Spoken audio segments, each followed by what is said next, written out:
Bueno, muy buenas tardes a todos, estimados participantes de este tercer seminario web que se desarrolla en el marco del quinto Congreso Nacional de Ciencias Agrarias, que está organizado por la Facultad de Ciencias Agrarias de la Universidad Nacional de Asunción.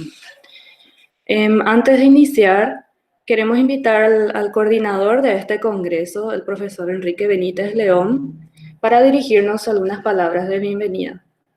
Profesor.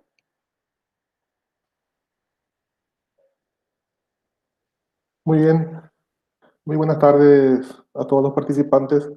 Le damos la cordial bienvenida al tercer seminario web que se organiza en el marco del quinto Congreso Nacional de Ciencias Agrarias, que será desarrollado en el año 2021.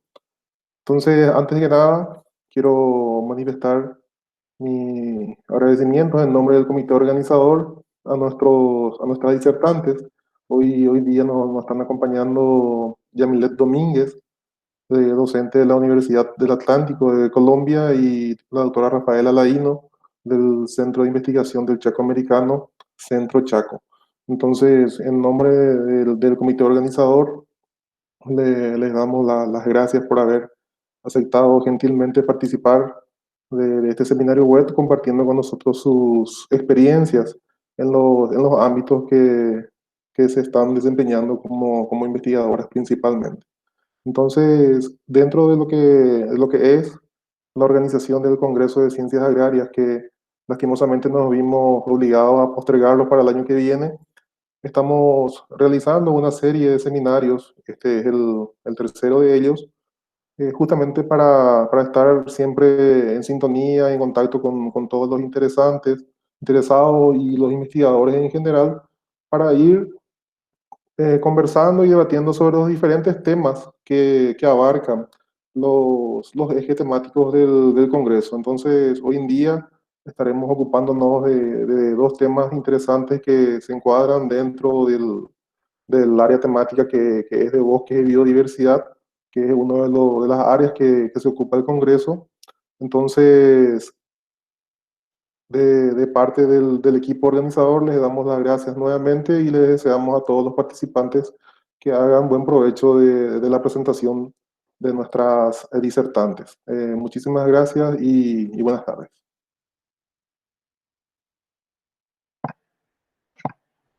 Muchísimas gracias, profe Enrique, por tus palabras. Ahora, seguidamente, vamos a invitar también al coordinador del Comité Científico del Congreso, el profesor Cristian Grabowski, a dirigirnos también algunas palabras de bienvenida. Profesor. Sí, muchas Adelante. gracias, profesora Claudia. Buenas tardes a todos. Sean bienvenidos a este nuestro tercer seminario web que se realiza en el marco del quinto Congreso Nacional de Ciencias Agrarias. Hago mías las palabras del profesor Enrique Benítez León. Reitero los agradecimientos a la doctora Yamile Domínguez, ¿verdad? Y a la doctora Rafaela Laíno, quien gentilmente accedieron, ¿verdad?, a la convocatoria en colaborar con nuestro evento, que bien dijo el compañero, ¿verdad? Se pospuso para el próximo año por estos problemas sanitarios globales que nos están afectando, ¿verdad? Entonces, sin más preámbulo, yo quisiera darles la bienvenida, ¿verdad?, a este tercer seminario relacionado directamente al área temática bosque y ambiente. Y entonces espero que aprovechen y que disfruten de la experiencia de nuestras excelentes disertantes. Muchísimas gracias y bienvenidos. Gracias, profesora. Gracias, profesor. Bueno, y por último, antes de abocarnos directamente al inicio de esta jornada, queremos recordarles a los participantes algunas recomendaciones. Primero, que durante las presentaciones de las disertantes quisiéramos que mantengan sus cámaras y micrófonos apagados. Y segundo, que de todas las preguntas, consultas, comentarios se realizarán a través del chat de esta plataforma y los que estén participando desde el Facebook a través de los comentarios. Y tercero, reiterar, ¿verdad?, que esta presentación serán grabadas y compartidas en nuestros canales de YouTube del Congreso y también en la página del Facebook. Y bueno, ahora le voy a pasar la palabra al profesor Amado Ifrán para que nos haga conocerles un poquito más a las disertantes que nos estarán hablando en esta jornada. Profesor Amado, si estás por ahí. Muchas gracias, muy buenas tardes a todos. Para esta ocasión, entonces, contamos primeramente con la conferencia de Yamilet Domínguez, con el tema La recuperación del paisaje degradado por minería, restauración en las minas de Cerrejón, Colombia. Invitamos entonces a Yamilet a compartir su presentación. Entre tanto, decirles que ella es de formación bióloga, es doctora en ecología, conservación y restauración de ecosistemas por la Universidad de Alcalá, en España. Es también máster en restauración de ecosistemas por la misma universidad. Actualmente es docente de tiempo completo en la Universidad del Atlántico. Ella trabaja en monitoreo de procesos de restauración ecológica, evaluando principalmente funciones asociadas a la biodiversidad de insectos, esencialmente, y algunos aspectos de ecología del suelo. Adelante, Yamilet.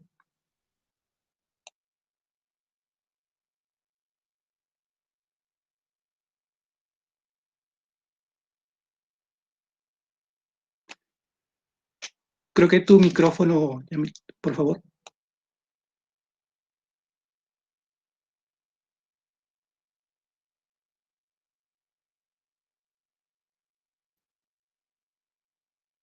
Perdón, me he dado cuenta.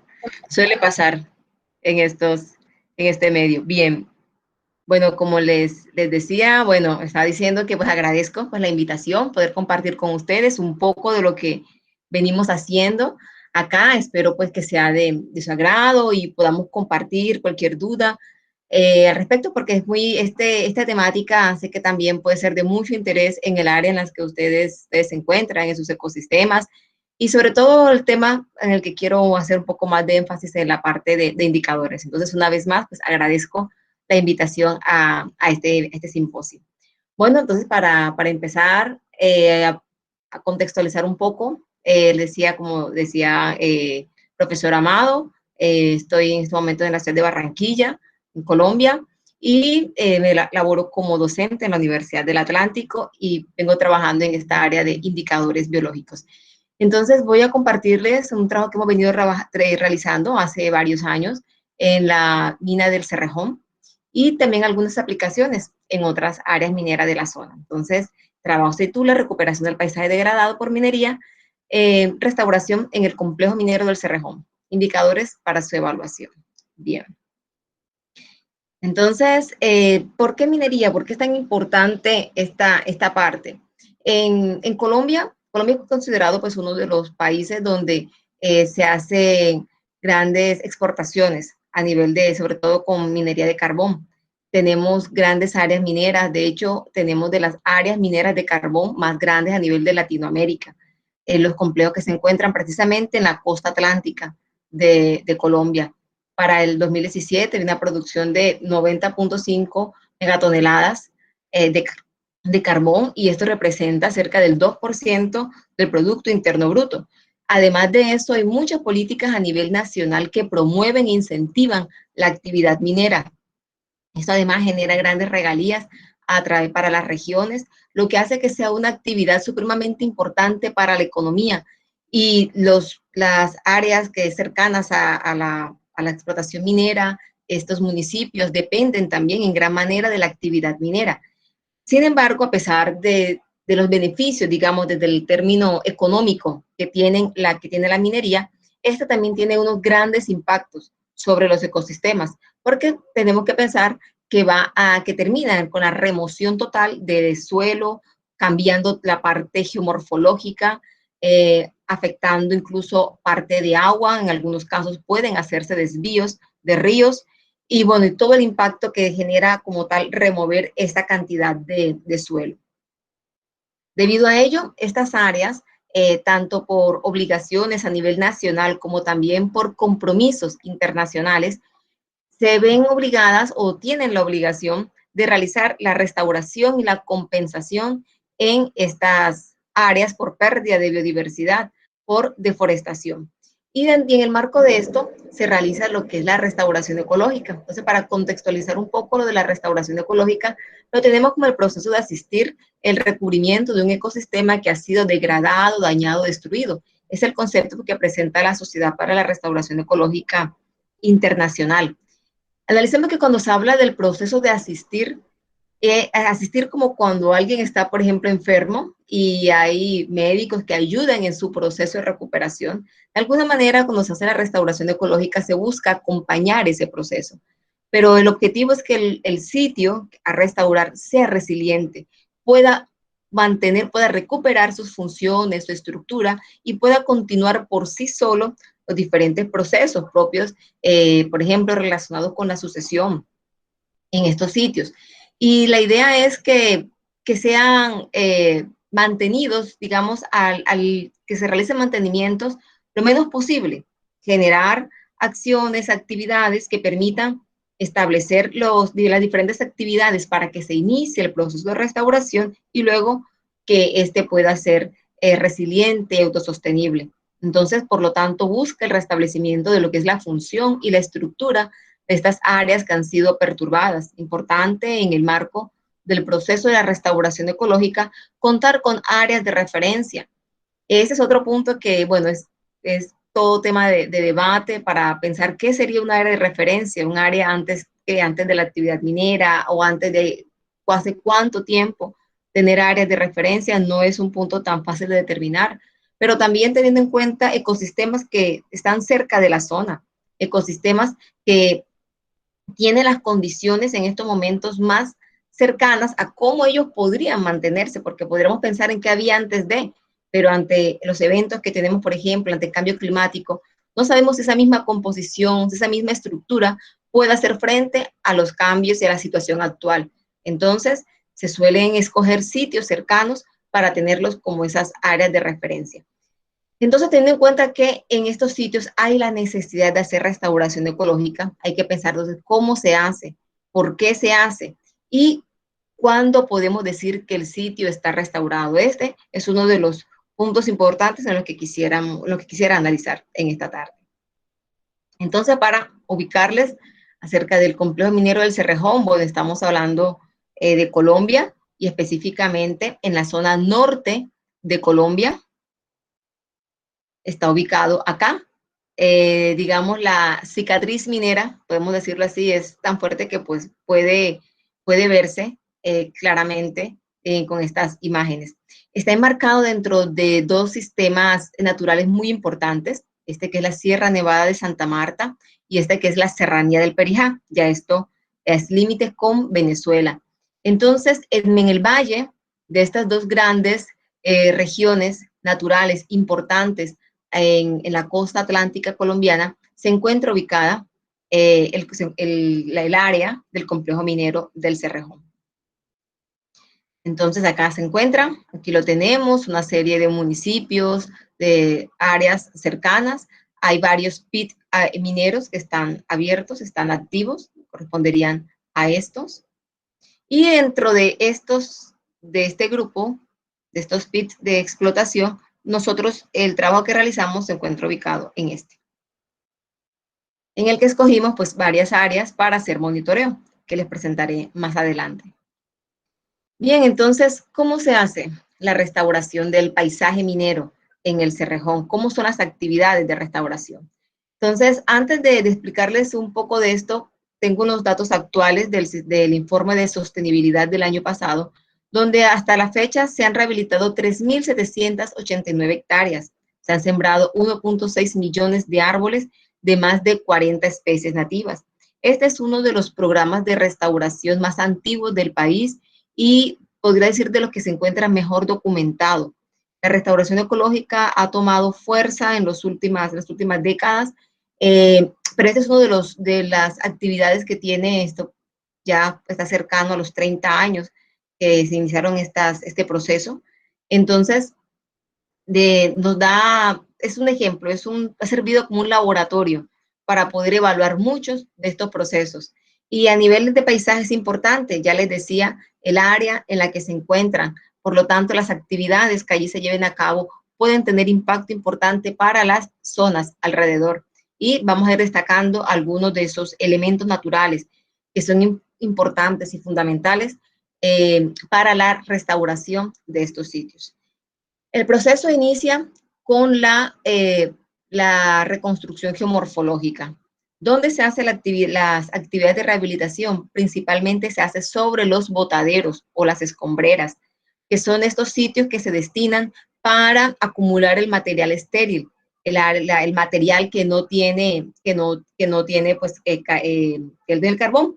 Esto se va constituyendo de tal manera que se van generando así como en forma de berma, talud y cuneta, y se termina generando áreas de como ciertos cerros, como unas lomas, que antes, digamos, no existían porque eran planas. Entonces, de entrada, tenemos un cambio en la misma conformación geomorfológica. Sobre estas, una vez que está esta área estabilizada, se coloca suelo.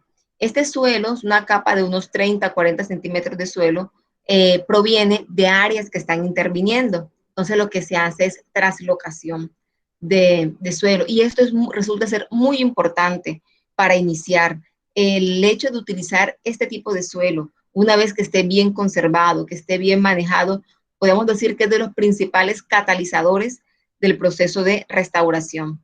En muchos de las actividades que se hacen cuando se interviene, se hace una carretera, se hace una construcción o algo, este material a veces se pierde, a veces simplemente se mezcla con el estéril, pero quienes hacen esto no se dan cuenta de la riqueza que se está perdiendo, porque este material es supremamente importante para iniciar muchos procesos de restauración, para estabilizar. Es un suelo que tiene materia orgánica, que tiene minerales, que tienen condiciones que van a favorecer el establecimiento de la vegetación.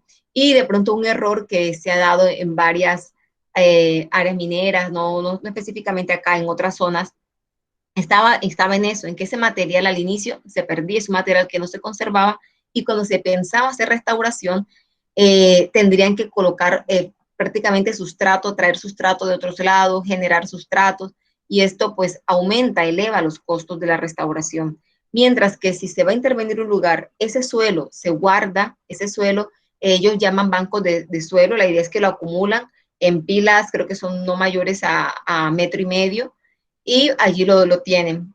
O directamente intervienen en un lugar y ese suelo enseguida lo ubican en las áreas a restaurar. Una vez que esté colocado este suelo, lo que se hace es que se siembra pasto. Se usa un pasto, se llama el Cenchrus ciliaris o Penicetum ciliaris. Este pasto no es un pasto nativo, pero hacía mucho tiempo estaba en la región, está bastante bien adaptado a la región, y es el que se utiliza para la estabilización del suelo.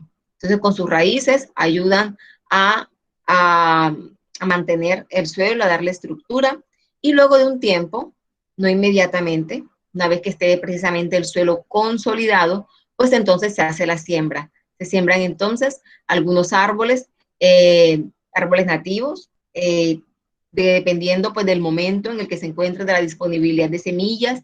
Ahí se mezclan y hay diferentes, se pueden sembrar inicialmente 15, 20, 30, bueno, depende de diferentes condiciones, pero en total pues ya ellos llevan un registro de casi de 40 especies. Y luego ya después, una vez que ya queda en este punto, se deja así y ya continúan los procesos de sucesión. Como les decía, ya no hay otro tipo de mantenimiento. Entonces partimos de algo como esto. Acá tendríamos las zonas de botaderos, es lo que tenemos acá. Este sería un suelo recién establecido. Incluso si miramos, pues aquí empieza a brotar, hay especies que aún sin haberse sembrado, parte de ese material que se encuentra que viene en ese banco de semillas, empieza a germinar.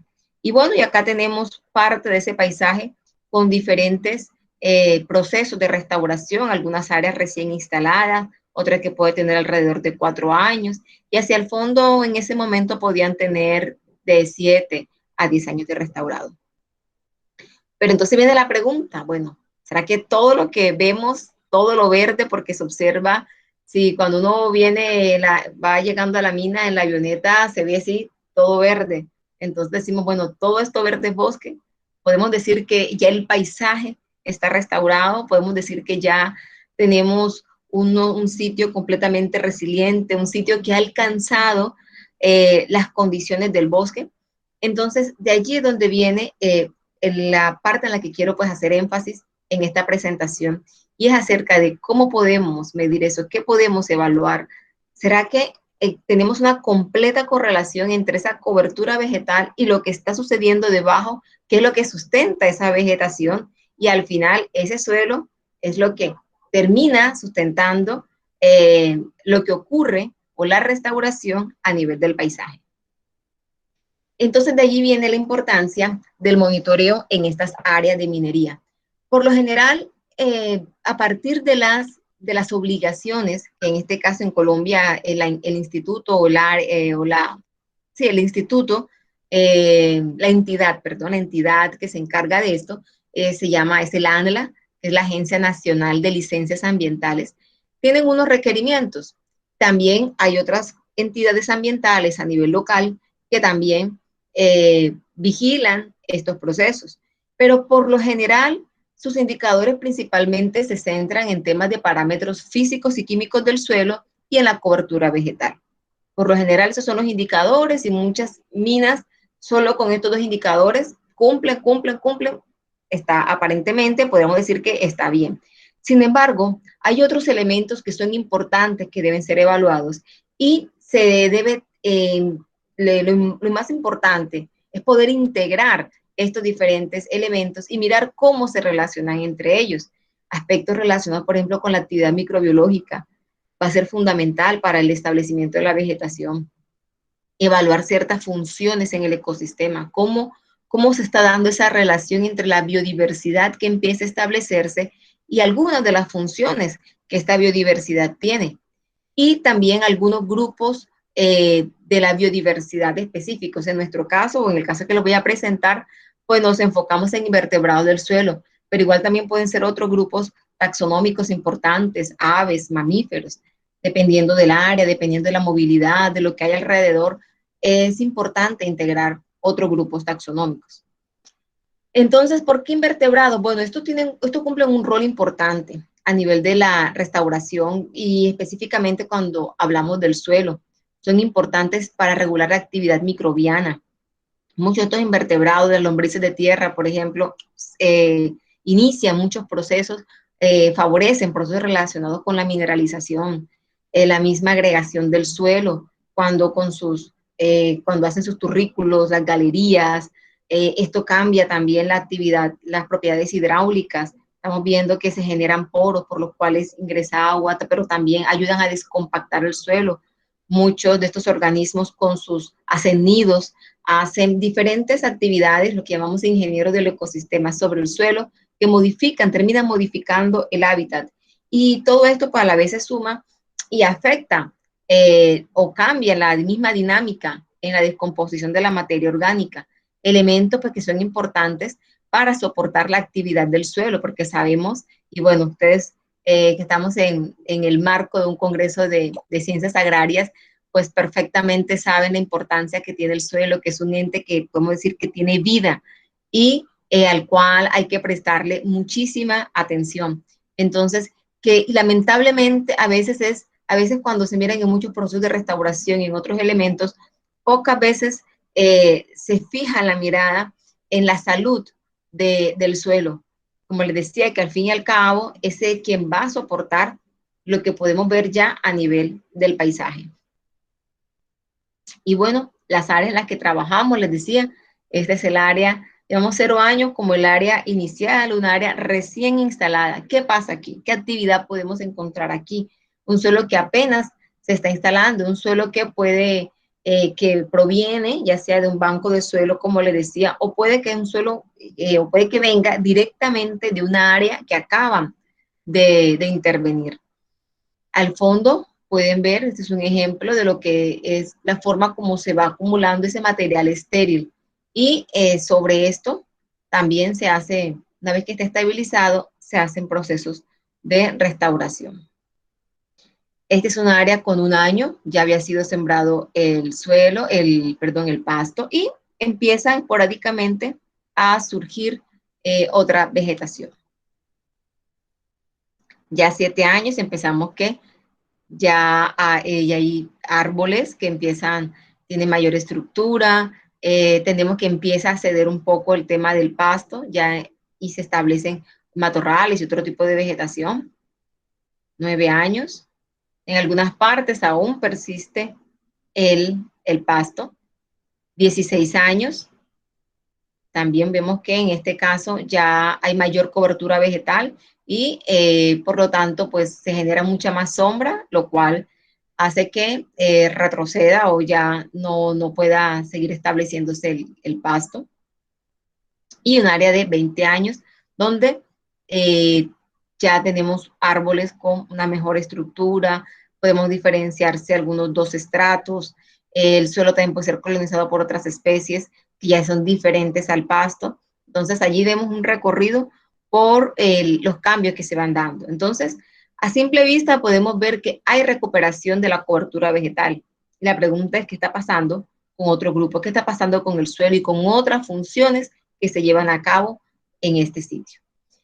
Entonces aquí es donde entran un poco los trabajos que hemos venido realizando, y uno de ellos que les quiero compartir es lo que venimos haciendo con hormigas, usando este grupo como indicadores biológicos. Para el caso de las hormigas, ¿qué encontramos? Primero diferenciamos que en términos de abundancia, en términos de número de especies, hay áreas donde el número de especies quizás no va a cambiar mucho. Tenemos aquí 33, 30, 30, 35, incluso estas son las áreas de referencia, 45 especies en uno de los bosques, y estas son las áreas con diferentes tiempos de rehabilitación. Incluso en el año 0, que aquí llamamos estéril, es un sitio donde donde podríamos encontrar, incluso ya habían 16 especies, uno podría empezar de que allí no había nada, pero tenemos algunas especies, y principalmente especies que son generalistas, que se encuentran en áreas abiertas, perturbadas, y luego empiezan a llegar otras especies que son más arbóreas y otras con hábitos más especialistas, depredadoras, que cultivan hongos. Entonces vemos que hay un cambio, o sea que si solamente tenemos como indicador la diversidad per se, la riqueza, el número de especies, no es tan claro, pero cuando ya incluimos el tema de la composición de especies, quiénes están allí, pues entonces estamos viendo cambios. Entonces, ese proceso de restauración nos está mostrando grandes cambios. Primero, un grupo, un clúster acá formado por las áreas que apenas están iniciando el proceso de restauración. El sitio de 1 año, de 2 años, los 2 sitios que están en procesos apenas iniciales, se separan de etapas intermedias, 6, 7, 8 años, y luego tenemos acá un grupo donde tenemos tanto las áreas de bosque como las áreas con mayor tiempo de rehabilitación. Y es así como tenemos acá, estas son áreas de bosque, esta es otra área de bosque, y tenemos aquí sitios de 12, 13, 14 años. Y tenemos aquí algo muy particular. ¿Qué hace un sitio de 4 años allí? Pues bueno, la respuesta está, me van a disculpar que me devuelva, pero la respuesta está en esta primera fotografía que les mostré. Aquí. Ese sitio es este, que tenemos aquí. Y ese sitio de 4 años, y lo que tenemos aquí, desde donde tomé la fotografía, es una de las áreas de bosque que evaluamos, el área de compensación. Así que aquí tenemos una primera lección desde la parte de paisaje que podemos trasladar al tema de paisaje, y es la conectividad. De nada nos sirve que podamos hacer muchas actividades de restauración si no tenemos hábitats que sirvan de fuente, si no tenemos hábitats cercanos que puedan proveer, que de allí podamos tener las especies, y que estas especies además puedan establecerse, puedan encontrar áreas adecuadas donde luego puedan establecerse. Entonces, la razón por la que este sitio de 4 años resultó con ese alto número de especies está dado precisamente por la cercanía con este sitio de compensación. ¿Qué pasa con las hormigas? No es como un ave que va pasando y vimos que voló por allí y la notamos. No, las hormigas necesitan, con la técnica de captura que utilizamos, son hormigas que estamos seguros de que estaban en el sitio, porque las hormigas tienen baja movilidad, ya a nivel de los nidos, porque ya las obreras no tienen alas. Entonces nos quiere decir de que ese sitio, con tan solo 4 años, empieza a tener condiciones para el establecimiento de estas hormigas. Entonces sí, a 14 años, que fue el área con mayor tiempo de rehabilitación cuando hicimos este estudio, si bien se estaba reconformando la biodiversidad, no podíamos decir tampoco de que era exactamente igual, de que teníamos exactamente la misma condición de las áreas de bosque, no, pero podíamos decir que van en el camino. Luego queríamos analizar otros aspectos, le decía, la parte funcional. Y aquí nos fijamos en una especie, en esta Pheidolefalax, porque en esta especie habíamos encontrado que esta especie era dominante en áreas con mayor tiempo de rehabilitación, pero también habíamos visto que movía semillas y eso era abundante y solamente la encontramos tanto en las áreas de bosque como en las áreas de rehabilitación con más tiempo. Entonces, estos son los nidos de esta hormiga. Aquí encontramos restos de lo que ellas van trayendo para alimentarse y va quedando aquí en estos nidos. Restos de semillas, partes de otros insectos que ellos consumen, incluso otras hormigas, frutos. Bueno, caracterizamos la dieta. ¿Para qué? Porque esto es importante en esta parte, porque queremos ver cómo están respondiendo áreas con diferentes tiempos, una de 16 años y una de 20 años. Estamos viendo que en la de 20 años están usando más recursos, por lo tanto el sitio puede estar proveyendo más recursos. También diferentes niveles tróficos, están usando semillas, usando artrópodos. Entonces, nos está diciendo un poco, bueno, hablando un poco de la condición también en la que puede encontrarse ese sitio y lo que ellas están aprovechando. Entonces, pero decíamos, bueno, el tema de las semillas, el tema de la parte vegetal es importante en el contexto de restauración. Y bueno, si están llevando bastantes semillas, pueden hacer dos cosas. Simplemente se la están comiendo y ya, o sea, que están depredando, o parte de esas semillas que recogen puede que germinen y más adelante pueden establecerse y ellas ayudar a dispersar, ser aliados en estos procesos de restauración. Pues bien, encontramos que efectivamente no todo lo depreda y un buen porcentaje de estas semillas puede germinar. Entonces, cuando comparamos semillas que se encontraban dentro del área del nido de la hormiga, en el basurero y en una zona lejos del nido, pues encontramos que el porcentaje de germinación de las semillas del nido y del basurero era muchísimo mayor, incluso en el área control, no para época de lluvias no nos germinó ninguna, no generaron las semillas pues, que utilizamos allí. Encontramos además pocas semillas, eran mucho menos las semillas que encontrábamos donde no estaban los nidos, y donde estaban los nidos, un buen porcentaje de estas semillas era viable, podía germinar. Algunos nidos estaban abandonados, entonces una vez que ellos se van, quedan condiciones para que ellas puedan germinar. ¿Y qué tipo de condiciones? ¿En qué pueden estar ayudando ellas? Bueno, puede que para que mis semillas germinen no necesitan nutrientes, pero luego que ella germina, los va a necesitar. Entonces, los nidos de estas hormigas están proveyendo, mejorando condiciones edáficas a nivel, por ejemplo, que se pueden reflejar en la parte de la fertilidad, mayores contenidos de materia orgánica, de nitrógeno, de fósforo, los encontramos en el suelo del basurero. Y cuando pues hicimos un análisis, esto fue con espectroscopía de infrarrojo cercano, pues nada, una vez más corroboró esto, que la cantidad de materia orgánica a nivel de los basureros pues era mayor que la que encontramos en los nidos, pero incluso, aunque aquí no encontramos diferencias significativas entre el suelo de los nidos y del suelo control, o sea, dentro del nido y en el suelo control, no se encontraron diferencias. Este análisis que va un poco más específico a ciertas fracciones de la materia orgánica, sí logra diferenciar lo que se encuentra en el nido y lo que está en el suelo donde no está el nido. Entonces, nos está hablando del impacto que tienen estas hormigas en este sitio. Y bueno, junto con esto hicimos análisis de distribución de esta especie y veíamos que era abundante, es decir, especies aliadas para la restauración. Hasta aquí entonces estamos viendo que está respondiendo a la diversidad, en particular hormigas, y algunas funciones podemos ver que empiezan a restablecerse. Pero queremos analizar un poco más otros aspectos a nivel del suelo y aplicamos un índice de calidad del suelo en el que incluimos análisis de la macrofauna del suelo y algunas propiedades químicas y físicas. Analizamos también el tema de agregados y nos enfocamos en agregados que pueden ser de origen biogénico. En términos como la macrofauna se trabaja a nivel de órdenes, no se encontraron muchas diferencias entre los sitios. Por lo menos en tema de la riqueza fue muy parecido, la abundancia sí cambió, incluso encontramos que los sitios con 6 o 8 años pueden llegar a tener una abundancia bastante alta.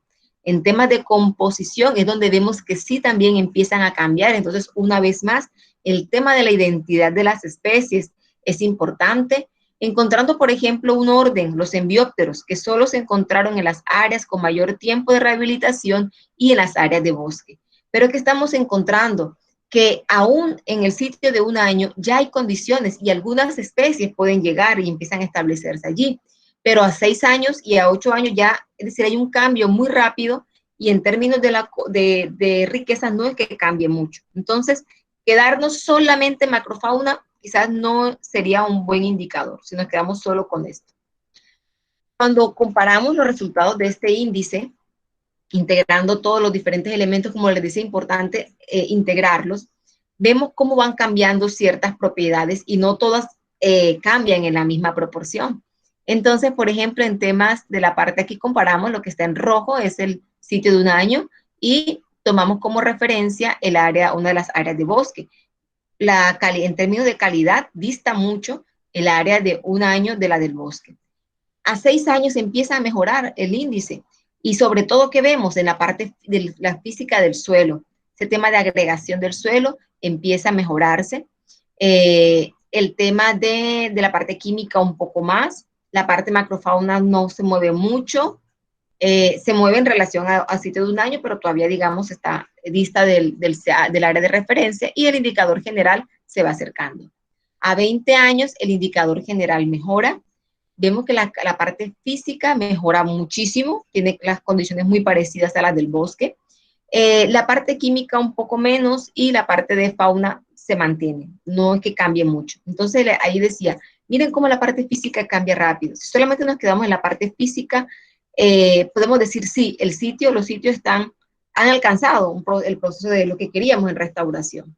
Pero si además de eso le agregamos el tema de la cobertura vegetal, ¿qué estamos encontrando? Que estos sitios tienen alta cobertura vegetal. Entonces, un índice muy bajo a un año donde no hay cobertura, una cobertura muy variable, aquí tenemos el porcentaje de cobertura, porcentajes que van entre el 40 y 60%, ya tenemos que el valor del índice llega casi a la mitad.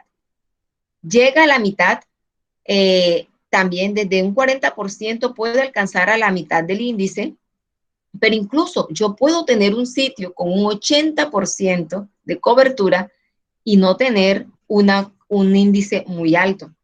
No lo tengo. Por ejemplo, acá hay una alta variabilidad en esta cobertura. Sin embargo, si quiero asegurar una alta calidad, entonces sí, miren que los sitios que logran superar el 50% del índice, pues son sitios donde tenemos coberturas ya más altas y mucho más en el área de bosque. Entonces, aquí tenemos lo primero que nos está diciendo, todo lo verde ya decimos que es bosque, podríamos decir que hay que tener cuidado. Sí se han alcanzado unos objetivos, se han alcanzado unos elementos, pero lo que quiere decir de que aún falta, de que el proceso aún debe seguir evaluándose, que también resaltar que hay componentes que se están recuperando, es decir, nos permite ver si va por buen camino, el proceso de restauración se está dando, pero importante decir, aún nos falta. Y esto, pues bueno, lo hemos resumido en este esquema, donde tenemos que se alcanza una rápida cobertura vegetal, se mejora bastante el tema de propiedades físicas, perdón, en la línea negra, propiedades físicas se mejora bastante, el tema de la parte de cobertura vegetal se mejora bastante, pero aún a 20 años, materia orgánica total, la macrofauna, aún falta, y algunas propiedades químicas aún faltan a este tiempo, digamos, en esta área, con este tiempo de rehabilitación, aún no podemos decir que se ha alcanzado, pero podemos decir de que los procesos son procesos lentos, pero que, digamos, van en buen camino. Que algunos grupos taxonómicos pueden responder mejor que otros. Miren que aquí usamos, esto solo es macrofauna en general, pero miren que cuando ya detallamos con hormigas, pues nos estuvo dando otras relaciones y nos mostraba también, coincide que no se ha alcanzado, pero sí hace una mayor diferencia entre los sitios. Así que la escogencia de los grupos para como indicadores es muy importante. Y también, bueno, hicimos un análisis más cercano al tema de lo que decía era cómo mejorar las propiedades físicas. Al inicio, con un trabajo de micromorfología, veíamos cómo teníamos un suelo desagregado, pero luego ya se empieza a ver esta actividad de la macrofauna, y donde ya el suelo empieza a cambiar y donde se observa la incorporación de la materia orgánica, donde se observa una mejor estructuración. Y esto pues parte de la tarea que realiza la macrofauna y estos organismos a nivel del suelo que ayudan a contribuir con estas condiciones. Este es otro caso, ya con este caso termino. He traído también a colación para hablar un poco de este tema de la importancia de restaurar o no en estos bosques. Y esta es una mina que también está cerca de esa área minera, pero en otro departamento, en el departamento del Cesar, un poco más abajo de donde yo les mostré que estaba el Cerrejón, y también trabajamos con hormigas. ¿Qué hicimos aquí? Aquí, en vez de trabajar con áreas con diferentes tiempos de restauración, comparamos áreas donde se hizo restauración y áreas que tenían ya estructura, que se observaba que ya tenían cobertura, pero resultado de regeneración natural. Es decir, áreas que no se intervinieron con restauración y áreas que sí se intervinieron con restauración. Escogimos dos sitios. Un sitio que tenía 4 años y otro que tenía 10 años. Y comparamos con áreas de bosque. Cuando miramos la estructura de las comunidades, estos son hormigas también, vemos cómo la estructura parece similar. En los sitios entre 4 años de restaurado, de regeneración natural y rehabilitado, no vemos muchas diferencias.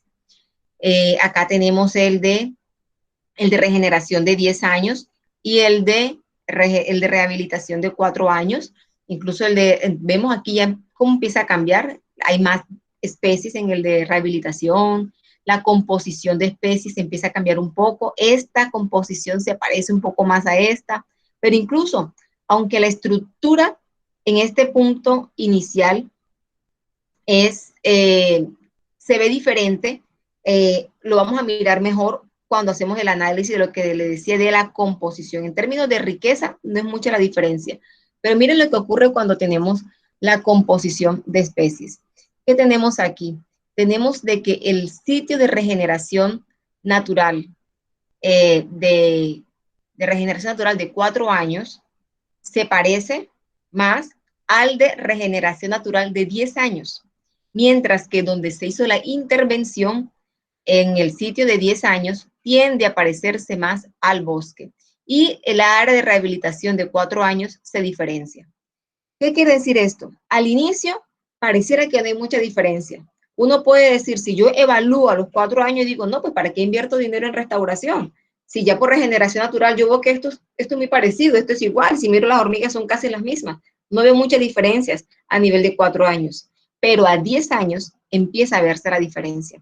Y el sitio rehabilitado tiene unas mejores condiciones que el área que no se intervino, que simplemente fue de lo que había, de lo que iba cayendo, de lo que iba llegando, y que no se hizo ningún tipo de actividad o de mejora a nivel del suelo. Entonces, esto nos empieza a hablar un poco de cómo podemos pensar esa rehabilitación a nivel de paisajes y qué debemos evaluar. Entonces, destacando aquí la importancia de ese continuum en las diferentes escalas de observación, de los diferentes indicadores que escogemos a diferentes escalas.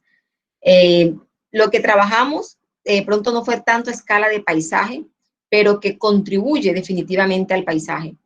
Cuando queremos incorporar estos sitios a las áreas que tenemos alrededor, tenemos que asegurar que estos sitios tengan las condiciones para que las especies puedan migrar y puedan establecerse allí. Pero también es importante las áreas naturales, que la rehabilitación contemple ese mosaico de áreas tanto naturales como áreas a restaurar. Bueno, muchas gracias. Gracias a vos, Yamilet, por compartir esta rica experiencia. Seguidamente tenemos la presentación de Rafaela Laino con el tema Gestión del Paisaje, un proyecto que aporta a la ecodrología, al estudio de los humedales del Bajo Chaco. Invito entonces a Rafaela a compartir su presentación. Mientras tanto, les digo que ella es ingeniera agrónoma, egresada de la Universidad Nacional de Asunción, es doctora en Ciencias en Ecología y Desarrollo Sustentable en el Colegio de la Frontera Sur, Ecosur, de México. Tiene una maestría en Manejo Integrado de Cuencas Hidrográficas del CATIE, de Costa Rica. Impartió cursos a nivel de grado y posgrado y realizó consultorías para el PNUD y la UICN en Paraguay y en México. Es categorizada como investigadora.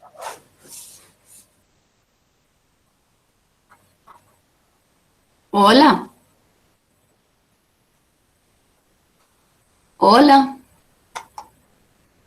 ¿Te escuchamos, Rafaela? Sí, ay, perdón, le dejé de escuchar a Amado. Bueno, Hola, ¿se me buenas escucha tardes. bien? Sí, me parece que el profe Amado quedó sin conexión. No, para terminar de presentarle a la disertante Rafaela Laino, está categorizada como investigadora nivel 2 en el Programa Nacional de Investigadores y actualmente dirige el Centro de Investigación del Chaco Americano, que es una iniciativa de investigación científica que conjuga la producción ganadera con la conservación del medio ambiente en Paraguay. Rafaela, cuando quieras puedes presentar. Perfecto. Bueno, ya estoy compartiendo mi pantalla. ¿Ya están viendo mi presentación? Aún no. Yo no sé. Ahí estoy compartiendo. ¿No están viendo?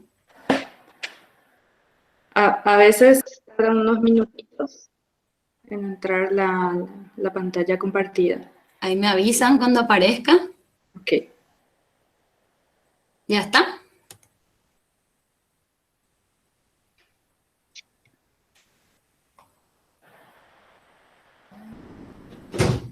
¿Todavía no? Aún no se ve. A ver, un minuto, por favor. Estoy compartiendo. ¿Lo estoy compartiendo o no?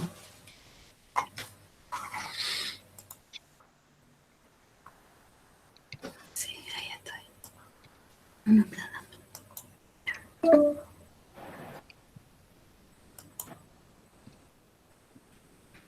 Presente, no. Sharing. Estoy compartiendo, no, estoy compartiendo. Aquí. Enter screen.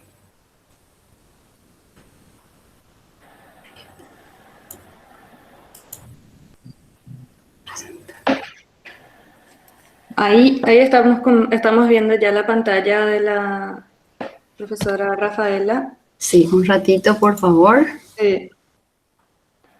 Bueno, Ahora sí, ¿se ve mi presentación? sí, se ve súper bien. Bueno. Ahí está.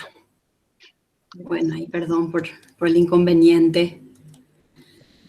Ahí está. Bueno, muy buenas tardes para todos. Muchas gracias por darme la oportunidad de compartir parte de lo que venimos haciendo en el Chaco húmedo en Paraguay, o Bajo Chaco, como también le llamamos acá.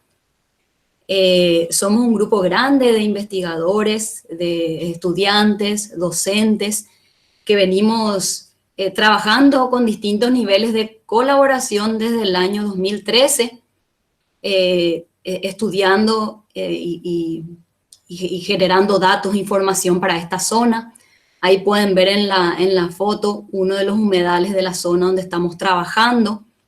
Es una foto tomada desde arriba, se ve el humedal en toda su amplitud. Se ven también los bosques de galería, ¿verdad? Los bosques de galería son los bosques riparios, son los bosques que se desarrollan a ambas márgenes de este humedal. Y ahí estamos parte de los investigadores, ¿verdad? Como pueden vernos, estamos todos parados en uno de los transectos donde estamos trabajando. Los transectos son brechas que abrimos en estos humedales para hacer nuestras mediciones, ¿verdad? Bueno, acá me gustaría contarles que esta foto es de hace un mes apenas. Ahora estamos atravesando una severa sequía aquí en Paraguay, ¿verdad? Entonces es por eso que pudimos caminar sobre el humedal, ¿verdad? En otras épocas el paisaje sería totalmente diferente con la crecida del río Paraguay. Pero bueno, a lo largo de esta presentación yo les voy a invitar a hacer un paseo virtual por esta zona para que conozcan. Bueno, como todos sabemos, el aumento de la población mundial trajo y trae consigo la degradación del medio ambiente, y Paraguay no es una excepción. Aquí tenemos a la derecha, digamos, esta imagen con fondo blanco, que es de la región oriental. Vemos lo que era nuestro bosque atlántico del Alto Paraná en 1945, y vemos cómo este bosque fue desapareciendo con el correr de los años. A la izquierda vemos dos imágenes con fondo negro, ¿verdad? Aquí vemos lo que es el Chaco, es del otro lado del río Paraguay, digamos. Vemos lo que era nuestro bosque chaqueño en el año 1986. Y aquí abajo vemos una foto de hace 2 años, del 2018.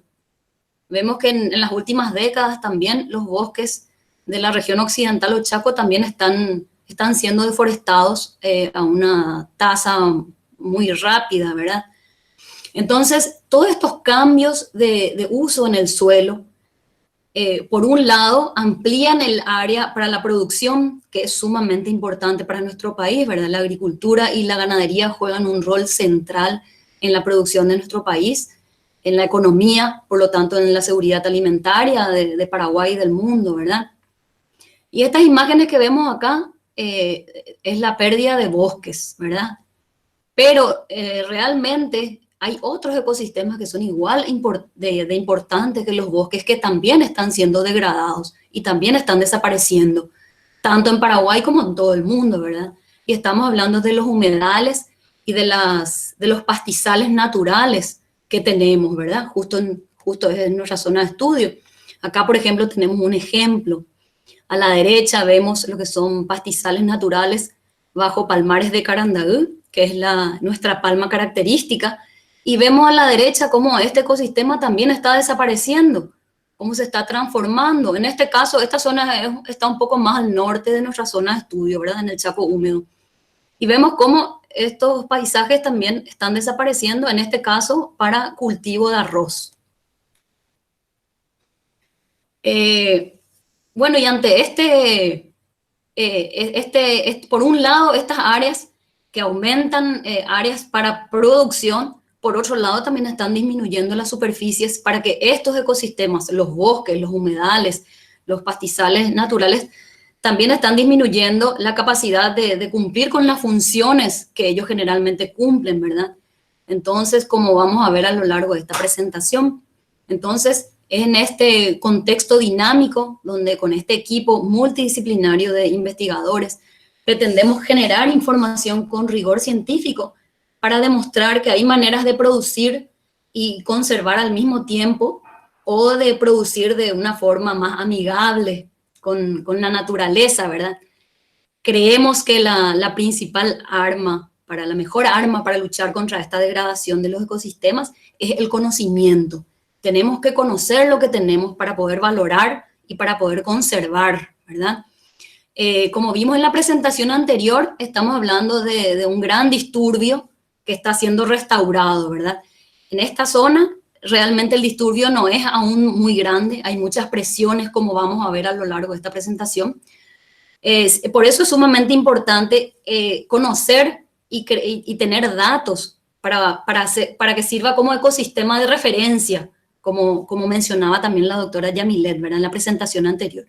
Áreas de referencia, ¿verdad? Para saber qué teníamos, y esos datos nos van a permitir restaurar los ecosistemas ya degradados y conservar lo que todavía tenemos, ¿verdad?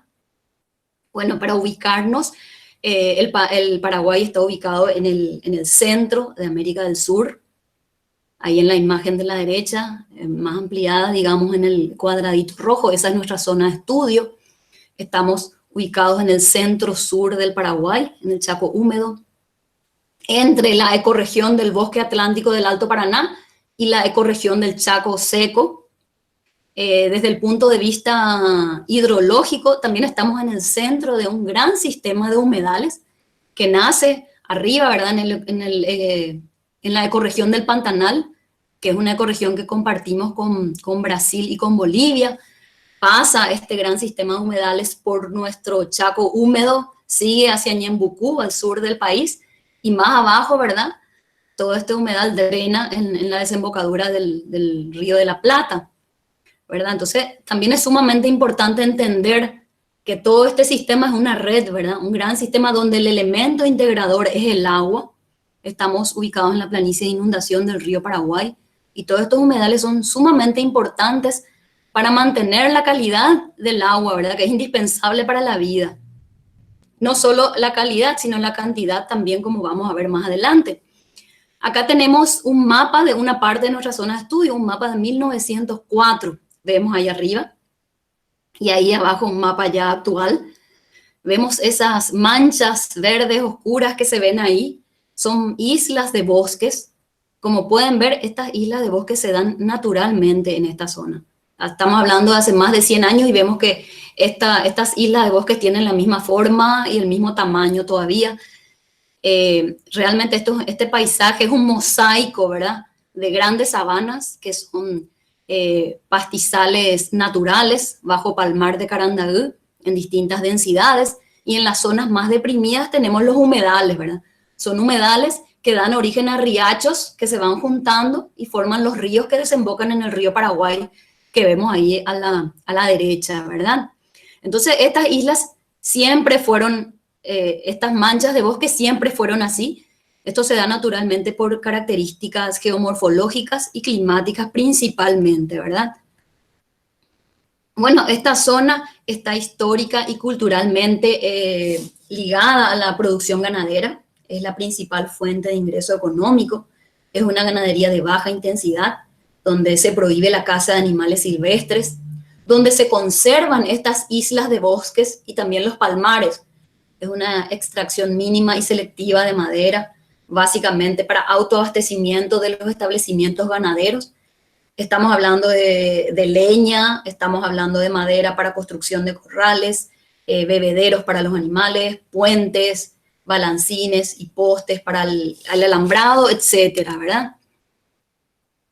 Bueno, toda la información que venimos generando se viene publicando en artículos científicos. Hay varias tesis ya que se hicieron, tanto de grado como de posgrado. Llegan ahí alumnos de universidades acá, de la Universidad Nacional y también universidades del exterior. Tenemos un convenio con la Universidad de Alcalá de Henares, de España. Bueno, y los resultados de nuestros proyectos de investigación venimos presentando en congresos y seminarios como este de hoy, ¿verdad? Como este congreso. Ahí vemos fotos de nuestros alumnos presentando sus resultados. Pero básicamente la información que hoy les voy a presentar se originó en el contexto de un proyecto de investigación financiado por CONACYT de Paraguay, que es el Consejo Nacional de Ciencia y Tecnología, en los años 2017 y 2018, y en otro proyecto de monitoreo de cámaras trampa, con cámaras trampa para monitoreo de fauna silvestre, ¿verdad? Con el apoyo de IDEA White. Lastimosamente nos quedamos sin cámara. Les voy a contar por qué a lo largo de la presentación. Bueno, y acá llegamos a los resultados. Para presentarles los resultados, les invito a hacer este recorrido virtual por este paisaje.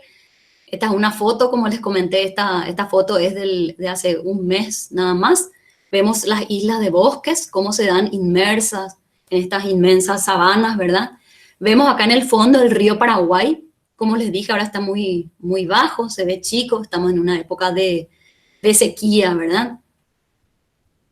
Les voy a presentar los resultados resaltando la importancia, en tres aspectos, ¿verdad? Resaltando la importancia que tienen estas distintas piezas de este mosaico en la regulación del ciclo del agua, ¿verdad? Estamos hablando de calidad y de cantidad. La importancia que tienen estos ecosistemas como albergue de biodiversidad, de fauna y flora, y finalmente como captura de carbono. Bueno, para hablarles del ciclo del agua, del servicio ambiental hidrológico, digamos, les invito a adentrarnos a nuestros humedales, ¿verdad? Ahí justamente estamos tomando muestras de calidad del agua en uno de los transectos que le comenté. Hicimos 8 transectos cada 200 metros. Ahí tenemos un mapa de los transectos. ¿Ven? Estas líneas rojas son, ¿verdad?, a lo largo del humedal en su transición al río. Humedal y riacho sería. En el centro, en la corriente principal, tomamos las muestras de calidad del agua en ambas épocas del año. En esos mismos transectos también hicimos muestreo de vegetación dentro del humedal y fuera, en los bosques que están alrededor del humedal. Medimos presencia de anfibios y también colocamos nuestras cámaras trampa. También ya tenemos, en varios años, aplicamos la metodología CELS, que es a través de tesis, ¿verdad?, de nuestros alumnos e investigadores de las universidades con las que trabajamos. También aplicamos esta metodología que mide el estado de conservación del humedal. Y en general se encuentran en buen estado de conservación de las veces que hicimos las mediciones. En cuanto a los parámetros de calidad del agua, vimos que medimos 13 parámetros de calidad del agua en el humedal y riacho, digamos. Y vemos que no existe contaminación relevante. Todos estos parámetros están dentro de los límites permisibles en las normas, a excepción de 2 parámetros que sobrepasaron un poco el límite en época de seca y prácticamente en los puntos donde el agua dejó de correr, ¿verdad?, donde quedó estancada. Entonces vemos que en general la calidad del agua está más relacionada con la época del año y en general es de buena calidad, ¿verdad?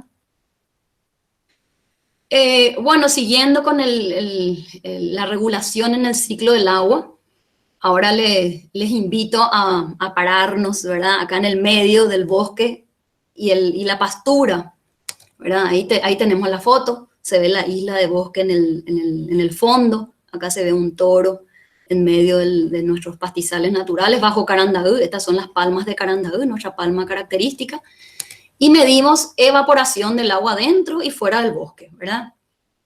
Vemos que en el pastizal el agua se evapora 6 veces más que dentro del bosque, como era de esperarse, ¿verdad? El bosque, con los distintos estratos, la sombra, impide que entre la radiación solar, mantiene la temperatura más baja que en la pastura, ¿verdad?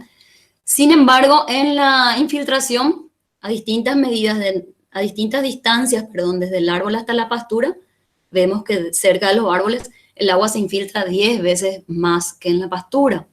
Aunque estas mediciones, esto también fue producto de una tesis de maestría, utilizamos una metodología también desarrollada en España. Acá tenemos el infiltrómetro con el que hicimos estas mediciones, pero estas mediciones también se hicieron solo en una época del año, entonces tenemos que seguir explorando. Acá lo importante es entender por qué es necesario entender, ¿verdad?, el papel que juegan estas distintas piezas de este paisaje en el ciclo del agua. ¿Y por qué es tan importante? Porque, como les comenté, acá estamos en la planicie de inundación del río Paraguay, ¿verdad? Ahora, por ejemplo, en este mismo momento estamos con esta sequía severa, pero hace un año era otra la situación. En mayo, junio del año pasado tuvimos una crecida extraordinaria del río Paraguay. Entonces, este paisaje sería muy distinto. Lastimosamente no tenemos una foto igual a esta, ¿verdad?, en esa época para poder comparar. Pero sí tenemos registros de nuestras cámaras trampa, que justamente fueron colocadas en el bosque ripario. Acá tenemos un acercamiento. Este es el humedal ahora, ¿verdad? Les digo que no hay mucha agua circulando ahora. Estos son los bosques riparios, que son los bosques que se desarrollan a ambas márgenes, ¿verdad? Y justamente ahí colocamos las cámaras trampa, que lastimosamente quedaron bajo agua con esta crecida extraordinaria. Se clausuraron los caminos de la zona. Entonces ya no se pudo llegar al lugar y mucho menos hasta estos bosques, ¿verdad? Entonces ahora las cámaras se fundieron, pero por suerte sí pudimos recuperar esos datos, ¿verdad?, que sirven mucho para entender qué pasó, ¿verdad? Por eso ahora les invito a hacer un viaje en el tiempo. Vamos a irnos a febrero. Acá están las fotos, esta es nuestra foto. Son fotos de las cámaras trampa. Vemos que a fines de febrero estamos colocando las cámaras trampa en el bosque. Del año pasado estamos hablando, ¿verdad? Acá está la rama como referencia. Y aquí tenemos el nivel del agua. Estos son datos, nivel del agua del río Paraguay. Estos son datos de una estación hidrométrica que está en Asunción. En realidad estamos a 50 kilómetros más o menos de este bosque, pero es para que tengamos una idea de qué pasa en estos ecosistemas cuando sube el agua, ¿verdad? Y en febrero teníamos marcada que el nivel del agua a 2 metros, 2,5 metros. Ahí unos días después apareció un grupo de aguaraís caminando bajo la rama. Ahí estamos en febrero, acá ya estamos en marzo, los primeros días de marzo vemos un grupo de cureís, los pecaríes, ¿verdad? Caminando bajo la rama. Aquí ya empiezan las lluvias, empieza a subir el río. Ya esta imagen ya es cuando el nivel del agua llega a 4 metros, ¿verdad? Acá ya se ve agua en el bosque. Acá la calidad no es muy buena porque este en realidad es un video, porque nuestras cámaras tienen fotos y videos, ¿verdad? Acá apareció un puma debajo de la rama y ya se empezaba a ver agua en el bosque. Ya para fines de abril ya hay unos carpinchos nadando bajo la rama. El nivel del agua del río Paraguay ya llega casi a los 7 metros, ¿verdad? Después empieza a bajar un poquitito. Vemos que se desaguan estos bosques. Todavía se ve agua en el bosque, ¿verdad? Acá le vemos una pava de monte, le llamamos mutú, caminando bajo la rama. Un grupo de coatís, ¿verdad? Se ve también agua en el bosque, bajo la rama. Y ahí empieza a subir otra vez el río. Y ya nuestras últimas imágenes, ¿verdad? Cuando el río ya pasa los 7 metros, el nivel del agua del río Paraguay, ya a fines de mayo y principios de junio, ya las cámaras dejaron de funcionar, ¿verdad? Y como les digo, por suerte pudimos recuperar estos datos para ver qué ocurría en estos bosques, ¿verdad? Y siguiendo nuestro viaje por el tiempo, acá les comparto esta fotografía es del 2017. Acá está uno de los investigadores que trabaja en el equipo mostrando una marca en el árbol. Hay algunos árboles que dejan una marca de la inundación, ¿verdad? Hasta dónde llegó el agua. Y esta marca es del año 2015, cuando también tuvimos una crecida excepcional del río. Imagínense hasta dónde llegó el agua. Si este investigador hubiese estado en el 2015 acá, hubiese estado totalmente bajo agua, ¿verdad? Entonces acá volvemos a nuestra imagen de hace un mes, donde estamos acá los investigadores saludando. Si estuviésemos ahí mismo en el año pasado, en el 2015, realmente estaríamos nadando, ¿verdad? ¿Y por qué es tan importante entender? Porque todo este sistema, digamos, este mosaico, estos humedales, no solamente son sumamente importantes como filtros, ¿verdad? Que mantienen la calidad del agua, que es indispensable para la vida, sino también estos ecosistemas amortiguan estos cambios de niveles del río Paraguay, ¿verdad? Y están protegiendo a todas las comunidades que están más alejadas del río Paraguay. Entonces tendríamos que pensar bien qué pasaría si estos ecosistemas son reemplazados con otros usos, ¿verdad? Como agricultura, como vemos, ¿verdad? Que en la zona ya se están transformando a arrozales o intensificación de ganadería, ¿verdad? Que se echan los bosques y se pone pastura implantada. Y no solamente eso, sino que a 20 kilómetros más o menos de este lugar, también ya hay loteamientos, donde se venden lotes para urbanización. Entonces imagínense lo que pasaría si estos ecosistemas son reemplazados. Sabemos las catástrofes que ocurren cuando las ciudades se desarrollan sobre los lechos de los ríos sin planificación, ¿verdad? Por eso es sumamente importante entender el papel de estos ecosistemas en el ciclo del agua. Y no solamente eso, como albergue de diversidad, les voy a mostrar todo lo que encontramos aquí, ¿verdad? Hasta la fecha tenemos registrados más de 300 especies de animales, anfibios, aves principalmente, mamíferos, reptiles. Y bueno, ahí vemos la foto. Estas son fotos de nuestras cámaras trampa y de estudiantes y de investigadores, ¿verdad? Que tomaron en sus recorridos de campo. Por ejemplo, entre nuestros resultados podemos destacar, por ejemplo, el primer registro para el departamento del presidente Hayes de esta lechuza que estamos viendo acá, número 9, también de uno de las ranas que encontramos, ¿verdad? En nuestro muestreo de monitoreo de anfibios. Bueno, y también varias de estas especies que estamos viendo acá están amenazadas de extinción a nivel local y a nivel global, ¿verdad? Por ejemplo, el Crax fasciolata, que es esta ave, tú le llamamos la pava de monte que les comenté, acá está el número 2, es la hembra, y número 3 es el macho. Esta pava de monte, por ejemplo, en otros lugares ya se extinguió localmente, digamos. Por ejemplo, al sur, en ecosistemas como esto en Argentina, ya no existe esta especie, ¿verdad? Y sin embargo, aquí apareció con bastante frecuencia. Creo que es una de las especies que más apareció, sobre todo en nuestros bosques riparios. También este pajarito que vemos acá en el número 14, el Alectrurus risora, que acá le llamamos yetapá. También el lobopé, acá número 15, que es esta nutria, ¿verdad? El oso hormiguero gigante, vemos acá número 30, que acá en Paraguay le llamamos yurumí. Acá vemos una de nuestras imágenes, de nuestras fotos de las cámaras trampa, ¿verdad? Apareció un yurumí cargando a su cría. Y acá, por ejemplo, en este mapa podemos ver el área de distribución geográfica de esta especie, ¿verdad? Va desde Centroamérica hasta Sudamérica, ¿verdad? Y vemos ya en la zona de que ya está posiblemente extinta esta especie, ¿verdad? Ya no existe en Belice, en algunas zonas de Costa Rica y tampoco en Uruguay. Vemos que hay una presión justamente por degradación del hábitat, hay una presión, ¿verdad? En ambos límites norte y sur, ¿verdad? Y nosotros estamos acá ubicados, o sea, a 5 kilómetros más o menos del área ya posiblemente extinta hacia el sur. Entonces, otro motivo más para seguir conservando, ¿verdad? Para no ir disminuyendo la distribución de esta especie y que llegue a desaparecer, ¿verdad? Bueno, en cuanto a flora, también ya tenemos algunos inventarios de especies que hay dentro del humedal, fuera del humedal, en los bosques riparios, como les dije. Bueno, estas mediciones también fueron producto de una tesis, se hicieron en una época del año. Y ustedes saben, como les mostré, puede ser muy cambiante. Entonces, en el humedal, evidentemente, también necesitamos tener más muestreos, seguir explorando, ¿verdad? Y en esas islas de bosques que les mostré, que le llamamos quebrachales, porque el quebracho colorado es la especie dominante, en 1 hectárea hemos encontrado hasta 45 especies, más de 200 individuos, solamente especies forestales. O sea, estamos hablando solo de árboles, no de lechos, ni de arbustos, ni nada, ¿verdad? Hace falta explorar más todavía. Solo árboles.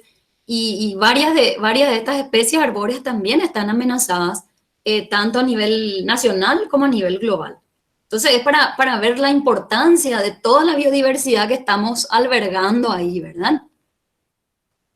Bueno, y para hablar de captura de carbono, les invito a mirar una de las islas de bosques desde arriba y nuestros pastizales naturales bajo Palmar de Carandaví desde abajo, ¿verdad?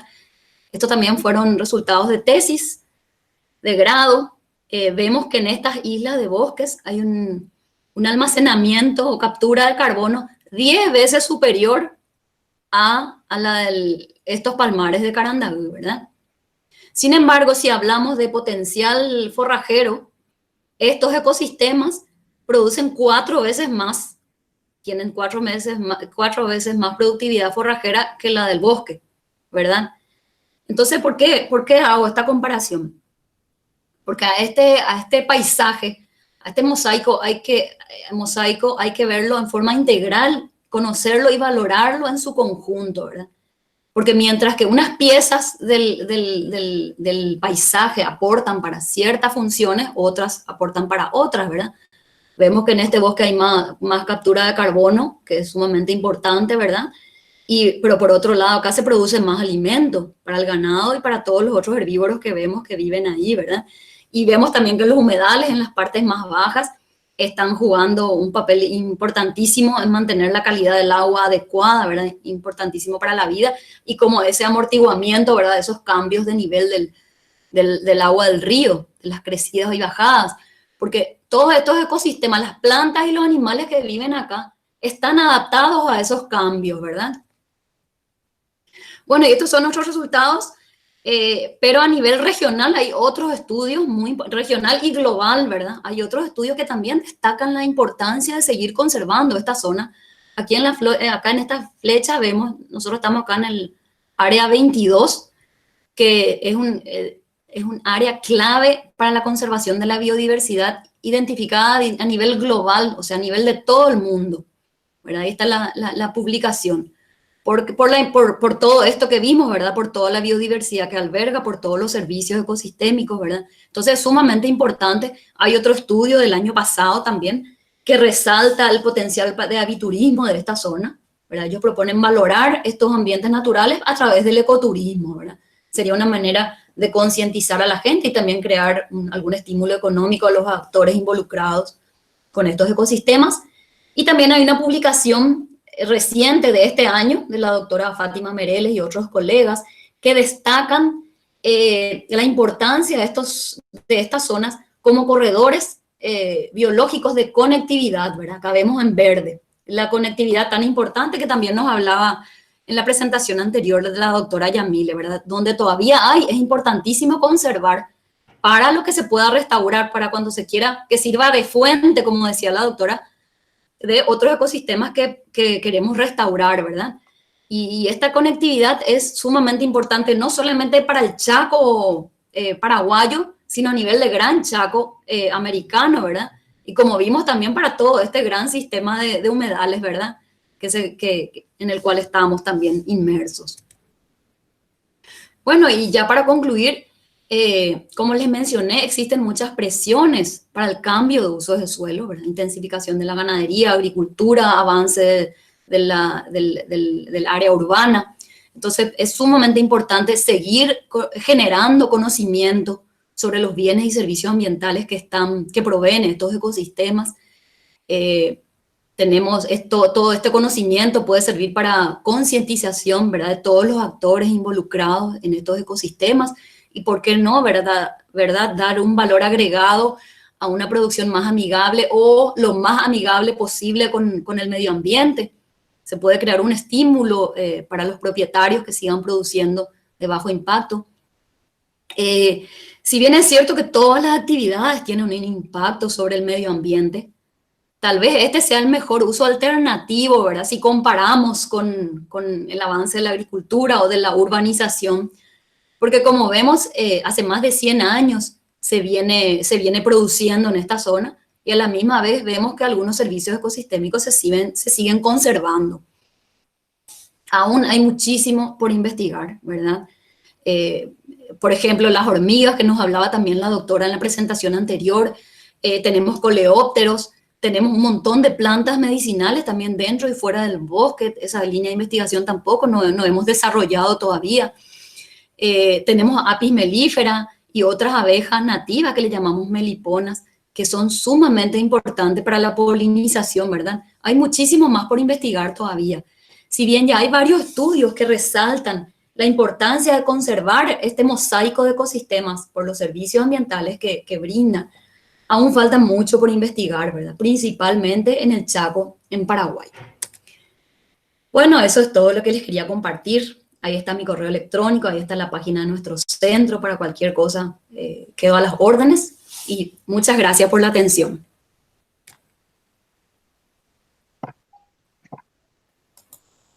Muchísimas gracias, Rafaela, por la presentación, por compartir también toda esta experiencia, estos conocimientos. Bueno, y a continuación, entonces, vamos a tener un momento de preguntas y comentarios que se formularon a través del chat. Y bueno, tenemos algunas preguntas con respecto a la primera presentación de Yamilet. Y mientras pueden seguir comentando y haciendo preguntas para Rafaela. Y bueno, comenzando con la primera pregunta para Yamilet. Nardo nos pregunta, le pregunta a Yamilet, si pueden los residuos sólidos orgánicos funcionar como sustratos para la restauración. Sí, acá se ha empleado sobre todo en áreas más que esta gran minería, en canteras, en zonas de canteras, sí se han utilizado. Pues por el tema de proveer, porque estamos hablando de grandes áreas, cuando se van a implementar, puede hablarse de 300 hectáreas. En un año pueden realizar este tipo el área que se puede cubrir, entonces de pronto no alcanzaría. Pero sí en áreas más pequeñas, en áreas como por ejemplo las canteras, sí, los residuos, de este tipo de residuos pueden ser utilizados. Claro, pues mezclado con otro tipo de sustrato, con otro tipo de elementos, pueden ser recomendables. Muchas gracias. Y una segunda pregunta de Belén Arens. Ella pregunta cuáles son los procesos que se realizan para estabilizar ese material estéril que se mostró en la primera fotografía, donde se visualiza el mismo. Sí, pues inicialmente es mecánico, ¿no? Con esta máquina, con grandes máquinas van colocando el suelo y empiezan a aplanarse. Empiezan a aplanarse, pues ya desde los ingenieros y todo esto, pues ya ellos tienen bien calculado pues de altura, también depende del tipo de material estéril.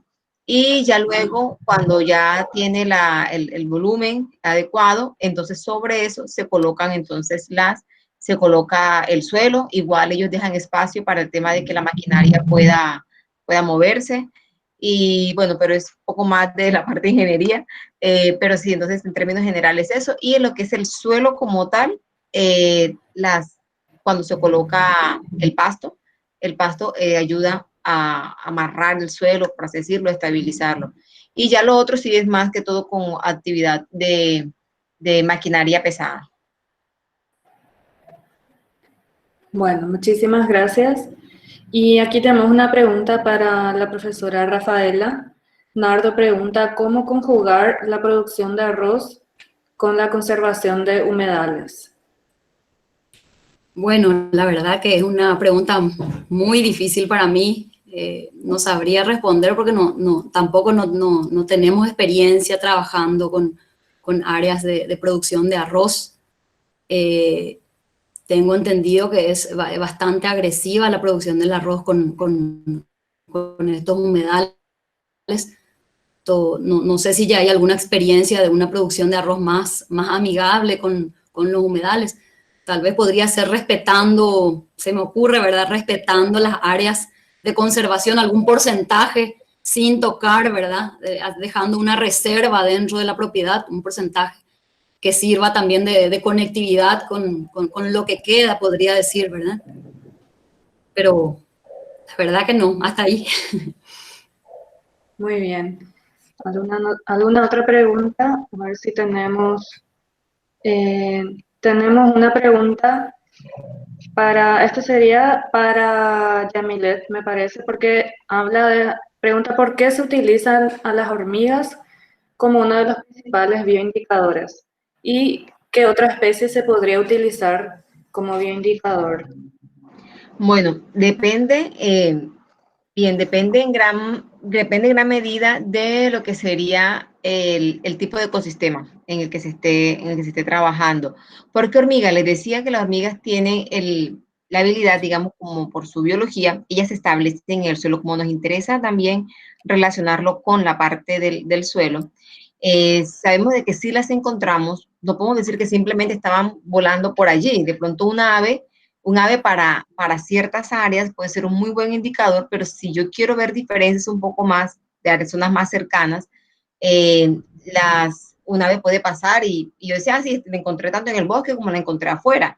Y entonces digo, sí, el sitio está bien porque veo que pasó o de pronto voló y llegó usó como percha algún árbol allí y luego siguió. Pero en cambio, si yo encuentro una hormiga y específicamente estas, porque de pronto si encuentro un alado, bueno, sí, se vino volando, una reina o uno de estos que vino de los reproductores, vino volando y quedó. Pero si son de las obreras, ellas tienen unos rangos de movimiento poco. Entonces quiere decir de que cerca está el nido.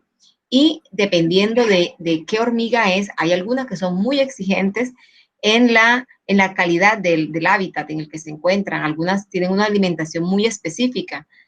Son depredadoras. Entonces, uno dice, si está aquí es porque el recurso que utiliza está presente. Entonces, sí me está indicando lo que hay alrededor. Pero dependiendo del grupo que estén trabajando, por ejemplo, en tema de ganadería, excelentes indicadores los escarabajos coprófagos.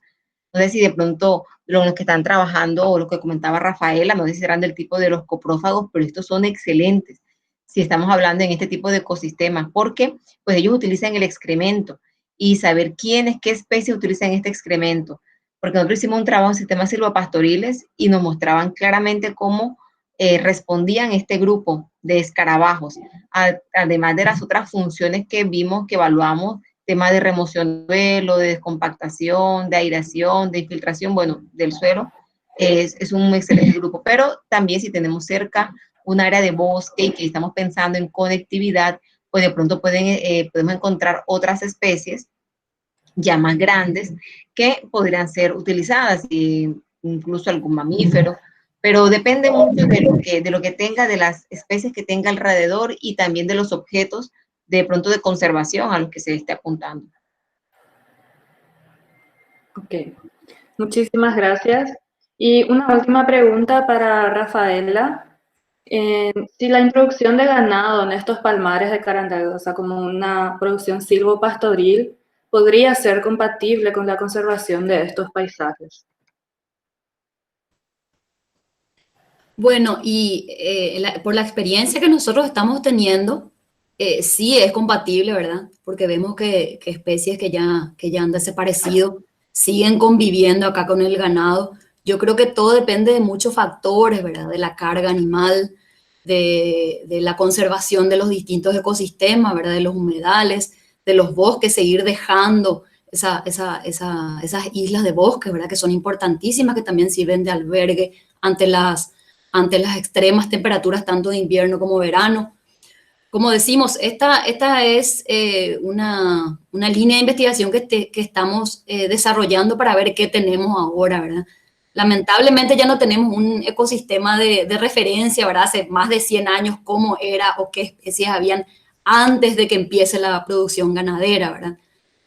Estas pruebas que estamos demostrando ahora es que bajo este tipo de uso, con esta carga animal, conservando los ecosistemas, prohibiendo la caza y todo lo que les comenté, sí es compatible con muchas especies que ya desaparecieron, ¿verdad?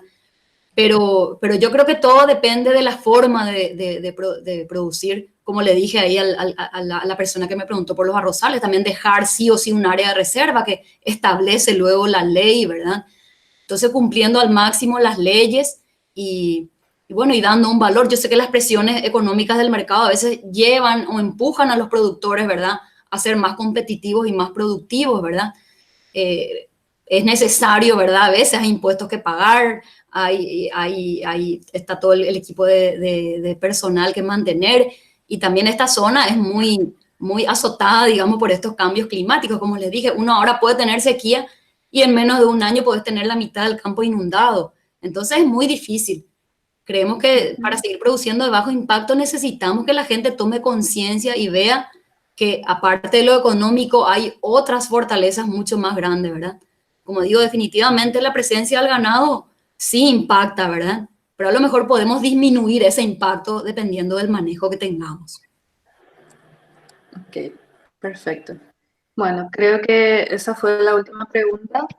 Y bueno, por último, le vuelvo a agradecer a la participación y a la colaboración de Yamilet y Rafaela, que compartieron sus experiencias y conocimientos con nosotros, y también a todos los presentes en este seminario web. Y bueno, muchísimas gracias a todos y les esperamos para los siguientes seminarios. Les invitamos a seguir a las páginas del Congreso en las redes sociales. Y bueno, nos vemos entonces la próxima. Muchísimas gracias.